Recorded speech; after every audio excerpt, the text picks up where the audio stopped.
తాకట్టులో ఉన్న బంగారానికి తక్షణ విముక్తి. ఈ రోజు మార్కెట్ రేట్ క్యాష్ మీ చేతిలో. శివ గోల్డ్ కంపెనీ, మీ నమ్మకానికి మా హామీ. అసలు ఈ ఇంట్లో నువ్వెవరివి? పని మనిషివే కాదు, మా అల్లుడికి పనికొచ్చే మనిషివి. ఈ వంట పనులు టెంపరీ. టాలెంట్ మొత్తం ఒకసారి చూపించేస్తే భయపడిపోతారేమోనని ఇన్స్టాల్మెంట్స్ లో ప్రొసీడ్ అవుతున్నా. నువ్వు ఇలా ఇన్స్టాల్మెంట్ ప్రొసీడ్ అవ్వు, ఈ లోపానికి 60 వచ్చేస్తాయి. నువ్వు ఈ మిక్సీ పనులు ఆపేసి ఆ పనులు మొదలెట్టు. అదిగో కార్ సౌండ్ వచ్చింది, అల్లుడు గారు వచ్చేట్టున్నారు. నువ్వు ముందు పనులు వెళ్ళిపో.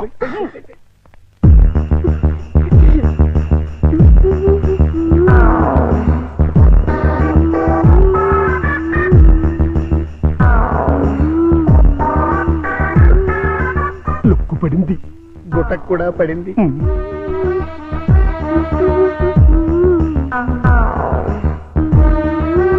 వాతావరణంలో మార్పు వచ్చింది, పెనుగాళ్ళు కూడా వేస్తున్నాయి.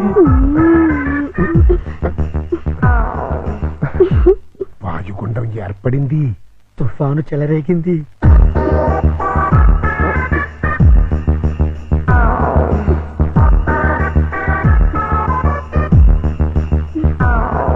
ఇదిగో మాధురి దీక్షిత్, ఒక్కసారి లోపలికి రా.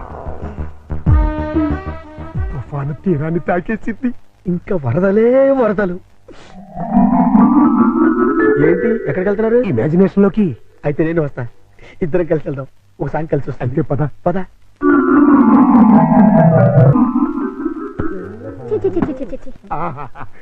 మాధురి, వర్షం తగ్గిందా?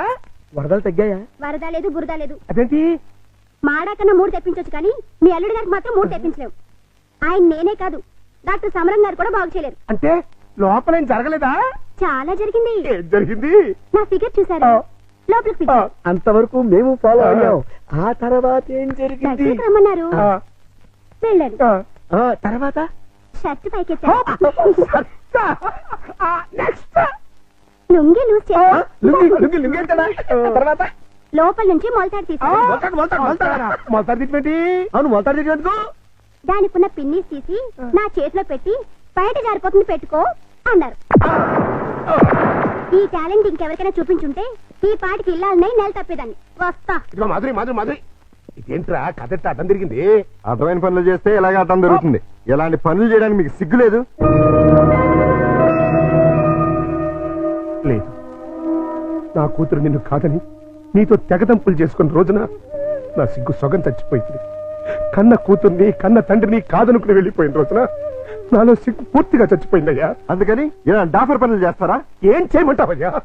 వయసుండి, అందముండి, ఆస్తుండి, అర్హత ఉండి నీ జీవితాన్ని నాశనం చేసుకుంటున్నావు. పెళ్లి చేసుకోమంటే చేసుకోనంటున్నావు. అయిన పెళ్లి చాలు. పెళ్లి అవసరం నీకు లేకపోవచ్చు, కానీ తల్లి అవసరం నా మనవరాలకుంది. నా కూతురు చేసిన తప్పుకి నువ్వు శిక్ష అనుభవిస్తున్నావు, నువ్వు చేసిన తప్పుకి నీ కూతురు శిక్ష అనుభవిస్తుంది. నా మాట విని పెళ్లి చేసుకో, దానికి తల్లిని తెచ్చిపెట్టు. ఆ వచ్చే తల్లి దెయ్యం అయితే నీ నీడ పడితే దేవతగా మారుతుంది. దేవతగా మారేనా? నీ కూతురు వెళ్ళిపోయింది. ఛీ! అది అసలు ఆడదే కాదు. మరో ఆడది నా బిడ్డకి తల్లి కాలేదు. ప్రతి ఆడది నా కూతురులా ఉండదయ్యా. చూడండి, నా మీద మీకు ప్రేమ ఉంటే ఇంకెప్పుడు ఇలాంటి పని పిల్లలు తీసుకొచ్చి పనికి మాలి పనులు చేయకండి. అది కాదు బాబు. బాబు, ఏమండి, దీన్ని బట్టి మీకు ఏమర్థమైంది? ఇతని జన్మలో మళ్ళీ పెళ్లి చేసుకోడని. అదే మరి మిడిల్ డ్రాప్ అంటే. ఏంట్రా నీ గొడవ? అల్లుడు గారు వెళ్లే ముందు ఒక డైలాగ్ వేసారు, దాన్ని మీరు క్యాచ్ చేయలేదు. ఏంటది? నా మీద మీకు నిజంగా ప్రేమ ఉంటే ఇలాంటి పని మనుషులు తీసుకొచ్చి పనికి మాలి పనులు చేయకండి అన్నారు. అంటే దాని మీనింగ్ ఏంటి? ఏంటి? సంసార పక్షంగా ఉన్న వాళ్ళని తీసుకొస్తే నేను ఒప్పుకుంటానని ఇండైరెక్ట్ గా చెప్పేశారనమాట. అలాగా? అయితే పద, అల్లుడు లెవెల్కి తగ్గ సంబంధం తీసుకొద్దాం. పద.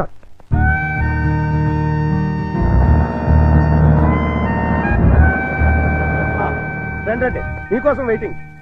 Hi uncle. హాయ్. మన బాబా? కాదు, మా బాబు. అదే అదే. మీ వారు రాలేదా? ఆయన ఇక్కడ ఉండదు, దుబాయ్ లో ఉంటారు. అంటే మీరు ఒక్కరే ఉంటారనమాట. Very good. మా బాబు బబ్లు కూడా ఉంటాడు.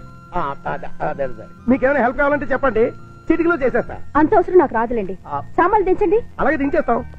మిమ్మల్ని కాదు, వాళ్ళని. అంకల్, మీకు క్రికెట్ వచ్చా? వచ్చా. అజారుద్దీన్ కి సచిన్ టెండూల్కర్ కి కోచింగ్ ఇచ్చిందే మనం. చచ్చాం అనవసరంగా కమిటీ అని.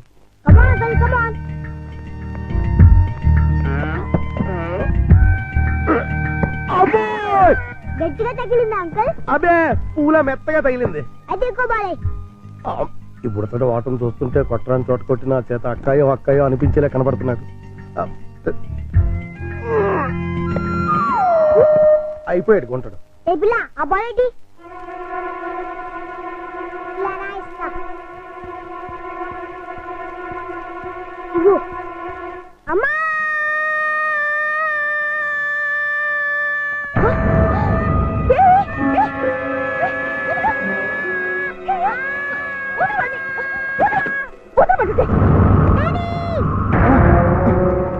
ఏంటమ్మా ఏమైంది? అన్నం తోసేసింది. ఎవతది? ఓహో నువ్వా? ఆహా తమరు కూతురా? మా పాపను ఎందుకు తోసావు? మా బాబుని కొరికినందుకు. కొరికితే తోసేస్తావా? లేకపోతే ముద్దెట్టుకుంటారా? అసలు నిన్ను లోపలికి ఎవరు రానిచ్చారు? ఏయ్, వాచ్మెన్! ఈ అమ్మాయి ఎవరో కాదు, ఆ. ఇప్పుడే మీ ఎదురింట్లో అద్దెకి దిగింది. వాట్? ఎదురిల్లు దీనికి అతికిచ్చారా? నా పర్మిషన్ లేకుండా నాకు చెప్పకుండా దీనికి ఎందుకు ఇచ్చారు? ఇదిగో దానికి దీనికి అంటే మర్యాద దక్కదు. అయినా ఆయన ఇల్లు అద్దెకించుకోవడానికి నీ బోర్డు పర్మిషన్ ఎవరికి కావాలి? మరే అసలు నువ్వు ఇక్కడున్నావని తెలుసుంటే చచ్చిన ఇక్కడికి వచ్చేదాన్ని కాదు. ఇప్పుడు తెలిసిందిగా వెళ్ళా. నువ్వు వెళ్ళమంటే నేను ఎందుకు వెళ్తాను? అయితే ఇక్కడే ఉంటానంట. Yes. అయితే జాగ్రత్తగా విను. ఇక మీదట నువ్వు గాని మీ అబ్బాయి గాని నా జోలికి నా పాప జోలికి వచ్చారంటే బ్రతుకు వంకాయ అయిపోతుంది. నాది కూడా సేమ్ డైలాగ్. ఛీ! ఇదిగో ఇలా పట్టుకుని ఇలా ఇలా ఆడాలి. ఏదాడు? ఏయ్ పప్పి, బుద్ధి లేకుండా సిగ్గులేని వాళ్ళతో ఆటలేంటి? సిగ్గులేని వాళ్ళు మేం కాదు మీరు. ఏయ్, పవే రాక్షసి. పోరా రాక్షస. పచ్చి. రావే పప్పి. రా బబ్లు. మమ్మీ ఆ? డాడీ పా, పా. నువ్వు రావే. హలో, ఇల్లు ఆ. మారిపోతున్నారు. ఓ అయ్యో అయ్యో ఇంకొక నేను బయటికి. ఇంకొక ఎర్ర బ్యాటు. ఆ? అయ్యో బంగారం లాంటి గిన్నె ఎలా తత్తున్నాడు చూడు. స్టూపిడ్. ఈ క్యారెక్టర్స్ చూస్తుంటే ఏదో ఫ్లాష్ బ్యాక్ స్టోరీ ఉన్నట్టు అనిపిస్తుంది. చూద్దాం. అల్లుడు గారు వచ్చేసారు. మ్యాటర్ లీకేజ్ అవ్వకుండా లోపలికి తీసుకు. అలాగే. ఏంటి అర్జెంట్ గా రమ్మని ఫోన్ చేసావు? ఏమైంది? చాలా ఘోరం జరిగిపోయింది బాబు. లోపల రా చెప్తాను. నమస్కారం, కూర్చోండి. వీరే మా అల్లుడు. ఇప్పటి వరకు ఆయన కల్లుడు, ఇక్కడి నుంచి మీ కల్లుడు. ఆ అమ్మాయిని తీసుకురండి. అలాగే. అమ్మాయి ఏంటి అల్లుడు ఏంటి? నన్ను క్షమించలుడు. పెళ్లి చూపులంటే రావని ఫోన్లో అబద్ధం చెప్పి రప్పించాను. పెళ్లి చూపులా? నీకెన్నిసార్లు చెప్పొద్దు.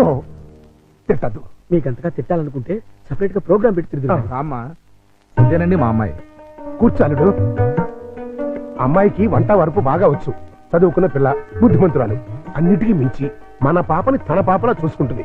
మిగిలిన విషయాలని మేము మాట్లాడేసుకున్నాం. నువ్వు అంటే ముహూర్తం పెట్టిచ్చేస్తా. నీ పేరేంటి? శారద నీ వయసు ఎంత? 16 సంవత్సరాలు. 16 ఏళ్ల వయసులో శ్రీదేవి టైప్ అన్నమాట. నువ్వు నోర్మే. నా వయసు 32 సంవత్సరాలు. నీకంటే 16 ఏళ్ల పెద్దవాడిని. మనిషి సగటు జీవితం 60 ఏళ్ళైతే నీకు 44 వచ్చేసరికి నేను చచ్చిపోతాను. ఆ తర్వాత నువ్వు 16 ఏళ్ళు విడోగా బ్రతకాలి. నాకు పెళ్లి కొత్త కాదు, పెళ్ళాం కొత్త కాదు, శోభనం కొత్త కాదు. పైగా 5 ఏళ్ల కూతురుంది. ఇప్పుడు చెప్పు, నన్ను చేసుకోవడం నీకు ఇష్టమా? దాని ఇష్టమే ఉంది బాబు, మేము ఒప్పుకున్నాగా.